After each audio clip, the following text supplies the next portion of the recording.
खबरों में आगे बढ़ेंगे। मंत्री रणवीर सिंह गंगवा ने कहा है कि हमें वर्ष 1947 में आज़ादी मिली, लेकिन उसी वक्त देश को दो टुकड़ों में बांटे जाने का जख्म भी झेलना पड़ा। विभाजन के वक्त अनगिनत परिवारों ने बंटवारे की त्रासदी झेली और उन पर असंख्य जुल्म भी किए गए। रिपोर्ट देखिए।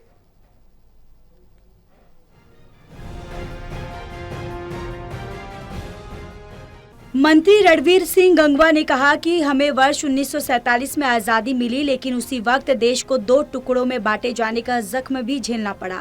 विभाजन के वक्त अनगिनत परिवारों ने बंटवारे की त्रासदी झेली और उन पर असंख्यक जुल्म हुए।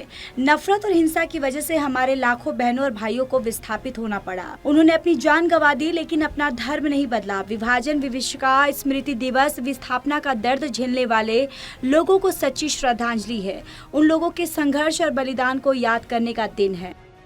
देखिए, 1947 के अंदर देश आजाद हुआ और देश के आजादी के साथ ही जो देश का बंटवारा हुआ और उस बंटवारे के अंदर बहुत से लोगों ने जो विभाजन की विभीषिका इसको नाम दिया है कि उसमें जिस त्रासदी को झेलने का काम किया, जो जुल्म और ज्यादतियां उस टाइम पे हुई, बहुत से लोगों की जान गई, बहुत से हमारे जो बहन बेटियां थी उनके साथ गलत कार्य हुए, बहुत से बच्चे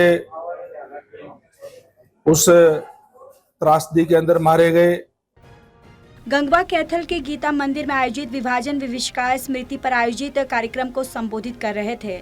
इस अवसर पर विभाजन विभीषिका से संबंधित प्रदर्शनी का भी अवलोकन किया। इस मौके पर कार्यक्रम के जिला संयोजक, बीजेपी के वरिष्ठ नेता और पूर्व चेयरमैन कैलाश भगत मौजूद रहे। मंत्री रणवीर सिंह गंगवा ने कहा कि भारत वर्ष शताब्दियों से जकड़ी हुई गुलामी की बेड़ियों से 1947 में आजाद हुआ, लेकिन देश को स्वतंत्रता के साथ ही विभाजन की विभीषिका भी झेलनी पड़ी।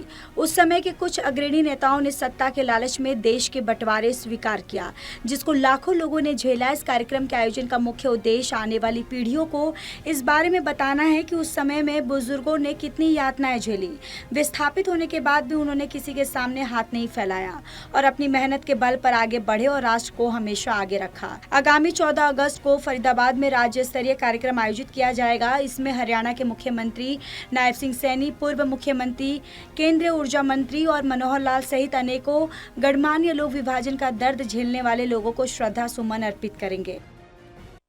और हम आने वाली पीढ़ी को बताने के लिए, ताकि इतिहास का सबको पता होना चाहिए, हमारे जो आने वाली पीढ़ी है, कि किन परिस्थितियों के अंदर कितनी कितनी यातनाएं झेल करके उस समय देश की आजादी में, उसके बाद में जो बंटवारे के अंदर जो हुआ, वो हमारी पीढ़ी को पता होने चाहिए इतिहास का, ताकि उस इतिहास की पुनरावृत्ति ना हो सके।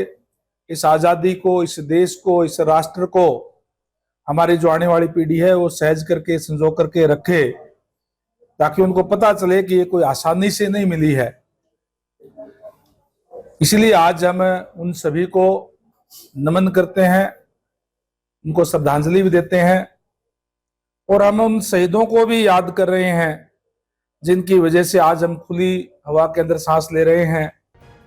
विभाजन विभीषिका स्मृति पर आयोजित कार्यक्रम को संबोधित करते हुए वरिष्ठ बीजेपी नेता और फेड के पूर्व चेयरमैन कैलाश भगत ने कहा कि देश के बंटवारे का दर्द को भी कभी भुलाया नहीं जा सकता। नफरत और हिंसा की वजह से लाखों लोग इधर से उधर हो गए थे। हर साल स्वतंत्रता दिवस के एक दिन पहले 14 अगस्त को विभाजन विभीषिका दिवस के तौर पर याद किया जाता है।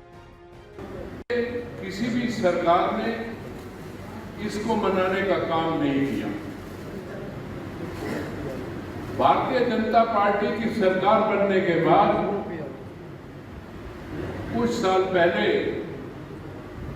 हमारे केंद्रीय मंत्री और पूर्व मुख्यमंत्री माननीय मनोहर लाल खट्टर जी ने हमारे देश के माननीय प्रधानमंत्री नरेंद्र मोदी जी से ये बात कही, तो उन्होंने एकदम इस पीड़ा को समझा और निश्चित रूप से ये कहा कि हर 14 अगस्त जो है बहरहाल आगामी 14 अगस्त को फरीदाबाद में राज्य स्तरीय कार्यक्रम आयोजित किया जाएगा। कैथल से नवीन मल्होत्रा की रिपोर्ट।